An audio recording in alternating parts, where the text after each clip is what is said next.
2024 के विश्वासी आत्मिक कम चतुर ज्यादा है, बहुत चतुर। यहूदा इस्करियोती इतना चतुर था, यीशु कहता है देखो जिसको मैं टुकड़ा दाखरस में डुबो के दे रहा हूं वही मेरा पकड़वाने वाला है। वो उसको दे रहा है तो भी चेलों को विश्वास नहीं हो रहा है। यही है, क्या यहूदा ने उनको बेवकूफ बना कर रखा। आप सोचो 3.5 साल आप थैली में से पैसे ले रहे हो और किसी को पता नहीं चल रहा, मतलब आप कितने सयाने, हाउ क्लेवर यू आर। 3.5 साल तक वो थैली में से पैसे लेता रहा, वो चोर था, पर किसी को कभी शक भी नहीं हुआ कि ये है। आप सोचो उसने चोरी भी कितनी चतुराई से की थी। कोई है यहाँ पर बचपन में इतना शातिर चोर कोई था कि आपने सालों तक पैसे चुराए लेकिन दोष हमेशा दूसरों पे लगता रहा? 1 2 वेरी गुड। कम से कम ये लोग ईमानदार तो हैं। शुक्र है अभी बंद किया है आपने। कहिए चतुर नहीं बनने का, सीधे बनो, घुमा फिरा के मत करो बात। आदम को प्रभु ने कहा तूने फल खाया, बोलता है तूने जो पत्नी दी थी, मैंने मांगी नहीं थी, तूने दी थी। इसको कहते हैं 45% तेरा दोष, 45% इस स्त्री का, 10% मेरी भी गलती है। प्रभु ने उसको 2 बॉक्स बना के दिए थे, यस और नो के।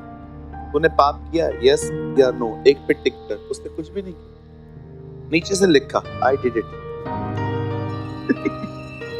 है ना, हम लोग करते हैं ना ऐसा, एक ही लाइन में 2 ब्लेम। तूने जो पत्नी, उससे फल किया, एक लाइन में 2 दोष। आज अवेयरनेस की नीड। प्रभु हमारे साथ ही है, वो कहां भी नहीं गए। वाचा है उसकी हमारे साथ, वो कभी हमें न छोड़ेगा, न वो कभी हमें त्यागेगा। ये ब्लड से बात सील है, लेकिन आज हमें भी सीखना है हम उसमें कैसे बने रह सकते हैं। हम सब खोलेंगे यिर्मयाह नबी की किताब, उसका 6 अध्याय और 16 वचन। परमेश्वर यह भी कहता है सड़कों पर खड़े होकर देखो और पूछो कि प्राचीन काल का अच्छा मार्ग कौन सा, उसी में चलो और तुम अपने अपने मन में चैन पाओगे। पर उन्होंने कहा हम उस पर न चलेंगे। बाइबल कहती है यिर्मयाह नबी के दिनों में मोस्ट ऑफ इज़राइल ने परमेश्वर को त्याग दिया।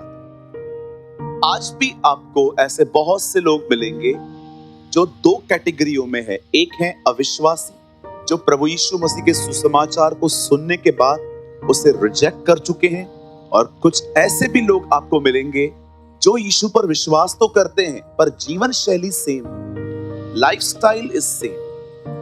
एक होते हैं अविश्वासी, जिन्होंने बिल्कुल जीसस को एक्सेप्ट नहीं किया जबकि वो जानते हैं कि वो खुदा है।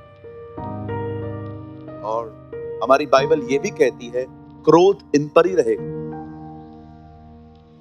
जो कोई विश्वास करे वह नाश न हो, परंतु जो विश्वास न करे उस पर परमेश्वर का क्रोध बना रहता है। लेकिन हम जितने भी लोग ये विश्वास करते हैं कि हाँ यीशु मेरे लिए आया, मारा गया, गाड़ा गया, जी उठा, हो सकता है आपका ये फेथ है, आप वापस अपने ओल्ड थिंग्स में नहीं गए हो, पर लाइफस्टाइल इज सेम, जीवन वही, मन बदला है, सॉरी खुदा बदला है, मन वही है। यिर्मयाह नबी के दिनों में एक ऐसा क्राउड इज़राइल में रह रहा था जिन्होंने ये नहीं स्वीकारा था कि खुदा नहीं है, पर वो उसके मार्गों पे नहीं चलते थे। आप जानते हो, अगर आप ये सोचते हो कि मैं विश्वास करता हूं ये काफी नहीं है, बिलीव मी, दुष्ट आत्मा भी बिलीव करती है। अभी मैं आपको कहूंगा कि यीशु मसीह प्रभु है, तो आप कहोगे हाँ है ना। आप किसी दुष्ट आत्मा के सामने बोल के देखो, थरथराएंगे। आपसे ज्यादा डर उनमें, डरते हैं वो, उनको उसको भी पता है मालिक का नाम है, उनको भी पता है यही नाम है जो हमारा न्याय करेगा। यीशु से कितना डरते थे। यीशु तो कभी कभी खाली खड़ा रहता था, खुद आके कहते थे क्यों आया। अब जानते हैं तू जजमेंट डे पे हमें मारेगा, अभी क्यों आया है तू? What a statement. समय से पहले हमारा न्याय मत कर।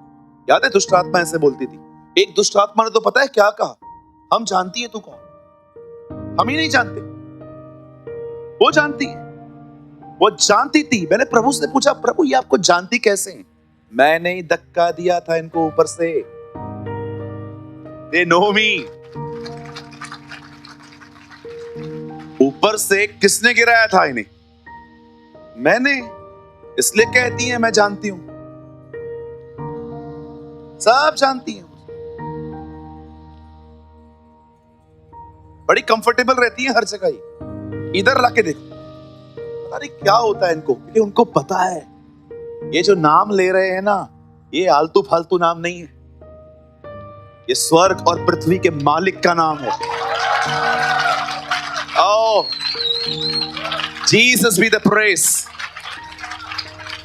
मैं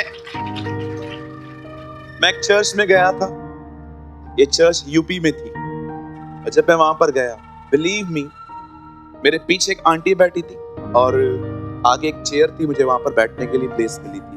और जैसे मैं आया तो वर्शिप स्टार्ट हुई, मैं भी खड़ा हो गया। एक गीत चल रहा था जिसमें जीसस नाम बहुत था, और मैं गा रहा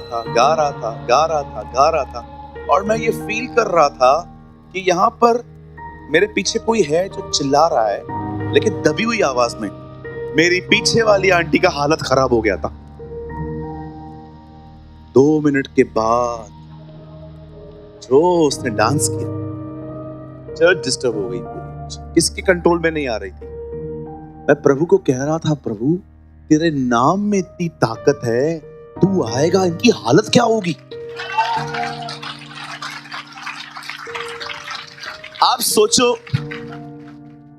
सोचो, यू नो, हम लोग पहले कुछ ऐसे प्रोग्राम्स देखते थे जिसमें क्वेश्चन आंसर्स होते थे। आप सोचो, एक जगह पे एक बिलीवर को बिठा देते हैं, एक तरफ डेविल को बिठा देते हैं। ए विश्वासी, हाँ, क्या तू बिलीव करता है यीशु मसीह प्रभु है? आई डू, मैं करता हूं। शैतान तू? ओके। क्या तू विश्वास करता है वो क्रूस पे मरा? यस। तू? मैं तो उधर ही था, मैंने तो आंखों से देखा था। ओके। क्या तू विश्वास करता है वो जल्दी लेने के लिए आने वाला है? हाँ। तू? 100%। पर तुम दोनों का फेथ सेम है, फिर तू विश्वासी, ये डेविल क्यों है? क्योंकि डेविल इसलिए डेविल है क्योंकि उसकी मर्जी परमेश्वर के अंडर नहीं है, उसकी इच्छा परमेश्वर के खिलाफ है, भले उसका फेथ सेम। इसलिए यीशु जब लोगों से कहता है ना, मैं तुम्हें नहीं जानता, तो वो ये नहीं कहता है तुमने विश्वास नहीं किया, वो कहता है तुमने मेरे स्वर्गीय पिता की इच्छा पे नहीं चले। Have you noticed? He never said, उसने किसी से ये नहीं कहा कि मैं तुम्हें इसलिए नहीं जानता क्योंकि तुम बिलीव नहीं करते थे। वो जानता था सब बिलीव करते थे। उसने क्या कहा? हे प्रभु कहने वाला हर कोई उसके राज्य में नहीं आएगा। अगर मतलब कोई हे प्रभु कह रहा है, मतलब वो पवित्र आत्मा पाया होगा, क्योंकि विदाउट पवित्र आत्मा प्रभु कहना पॉसिबल ही नहीं।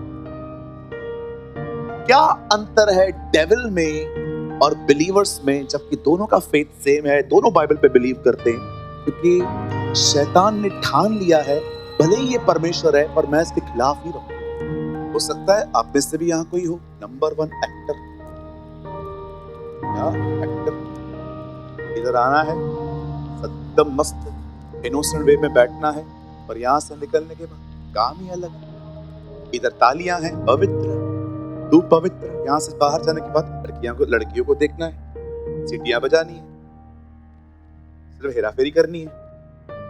सर, लाइफस्टाइल चेंज होना चाहिए, जीवन शैली बदलनी चाहिए। देखो, यिर्मयाह एक ऐसे मिक्सचर क्राउड को प्रीच कर रहा है जो सामने सामने बोलते नहीं चलेंगे, हम तो पीछे बोलते, पर उन्होंने कहा अब उस पर न चलेंगे। क्या है पुराना मार्ग? अब मुझे समझाने दीजिए, कौन से रास्ते पे वो चल रहे थे? कौन से रास्ते पे उन्हें वापस जाने के लिए कहा जा रहा था? आइए बड़े ध्यान से सुनिए। यीशु मसीह ने अपने जीवन में एक रास्ते के बारे में बात की थी, और वो है सकरा मार्ग। सकरा दरवाजा, एक जगह लिखा है सकरा मार्ग, narrow way and narrow gate. और एक और फाटक है और रास्ता है जिसपे दुनिया चल रही है। आजकल हम लोग जिस रास्ते पे चल रहे हैं ना, इंक्लूडिंग मी, मैं स्वयं को पकड़ के कहता हूं, वो रास्ता प्रभु की उपस्थिति में कम, पर अपनी समझ और ताकत उसमें ज्यादा। आज आपको ऐसे बहुत से लोग मिलेंगे जो प्रभु की उपस्थिति में नहीं चल रहे हैं, वे अपनी समझ और अपनी ताकत से जिंदगी जी रहे हैं। बहुत लोग हैं। उनके लिए परमेश्वर सबसे पहला नहीं है, उनके लिए सबसे पहले है स्टेटस, लाइफस्टाइल, जीवन। कुछ भी कर, क्या भी कर, पैसा कमा, ऐसे भी कमा, पर कमा। अपने अपने रास्ते चुने लो। आप विश्वास कीजिए, मैं आपको सच कहता हूं, बहुत से लोग हैं जिन्होंने परमेश्वर के रास्ते नहीं अपनाए, उन्होंने सिर्फ यीशु मसीह का नाम लिया। हाँ, मैं जानता हूं वो मेरा परमेश्वर है, मैंने उसका बपतिस्मा लिया है, पर उसके मार्गों में जाना बहुत अलग चीज। आज मैं आपसे पूछना चाहता हूं, आप जो जिंदगी जी रहे हैं वो कैसी जिंदगी है? वो परमेश्वर की उपस्थिति में है कि सिर्फ अपने दिमाग और अपनी ताकत से? एक होते दिमागी लोग, बहुत दिमाग है वो लोग, बहुत दिमाग। हाँ, इतने पढ़े लिखे रे, जबरदस्त पढ़े लिखे लोग। कुछ लोग आपको बहुत देखो, पढ़ना प्रॉब्लम नहीं है, बहुत पढ़ो, आप सीए बनो, सीएस बनो, पर अगर आपको लगता है ना कि यही बन के सब कुछ है, तो आप गलत हो। कुछ लोगों को तो अपनी पढ़ाई पे भी घमंड है, बिल्कुल, बहुत प्राइड है अपनी पढ़ाई पे। पता है कई बार क्या होता है? यहां देखिए, अभी एक आदमी है, बहुत पढ़ा लिखा है, सीए किया है, सीएस किया है, इंजीनियरिंग की है, ये किया है, डॉक्टर है, नीट का, सब जो भी है सब किया है। अभी इस आदमी की जिंदगी में एक प्रॉब्लम है, अभी ये प्रेयर नहीं करेगा, पहले दिमाग चलाएगा। देख रहे हो, इतनी बुद्धि है कि अक्ल में ये तक ख्याल नहीं आ रहा है उससे बात करूं। देखो कितने सयाने हो गए हो आप कि आपने परमेश्वर से मदद मांगना ही बंद कर दी है। मैं आप में से बहुत लोगों को जानता हूं, जो बहुत सारे लोग हैं यहां पर जो प्रभु से मदद नहीं मांगते। पता है क्यों? क्योंकि तुम सयाने हो। यस, मुझे अपने कम पढ़ने पर गर्व नहीं है, शर्म है उल्टा।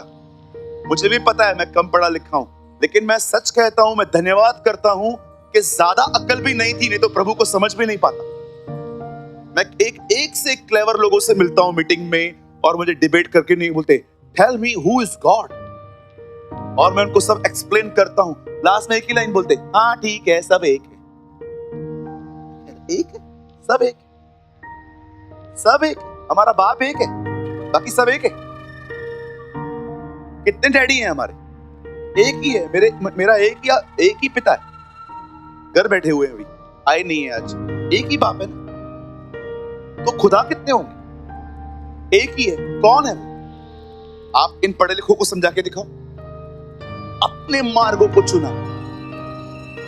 मैं कितने लोगों को जानता हूं जो जब फंसते हैं ना, पहले अपने तरीकों से चीजों को ठीक करने की कोशिश करते हैं, और जब सब कुछ भी नहीं हो पाता, तब उनको प्रभु का मत्ती 11:28 याद आता है, ऐ बोझ से दबे हुए लोगों, अब आओ, अब आ जाओ, आ जा।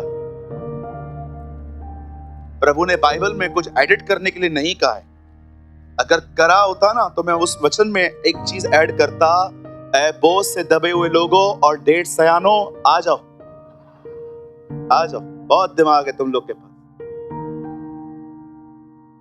पर आपने देखा है, कभी कभी ऐसे भी लोग होते हैं जो अनपढ़ होते हैं, छोटी छोटी बातों के लिए प्रार्थना करते हैं। आप देखो वो आशीषित हैं। मैं फिर से कहता हूं, पॉइंट को गलत वे में मत लेना। यार ये कैसा पास्टर है, बोलता है पढ़ो मत, खुद तो पढ़ा नहीं, हमको भी नहीं पढ़ने दे रहा है। नो नो सर, जितना हो सके पढ़ो, ग्रेजुएशन कंप्लीट करो, जितना पढ़ना है पढ़ो, लेकिन अपनी समझ पे भरोसा मत करो, क्योंकि एक है जो हमारी समझ से बहुत बड़ा है।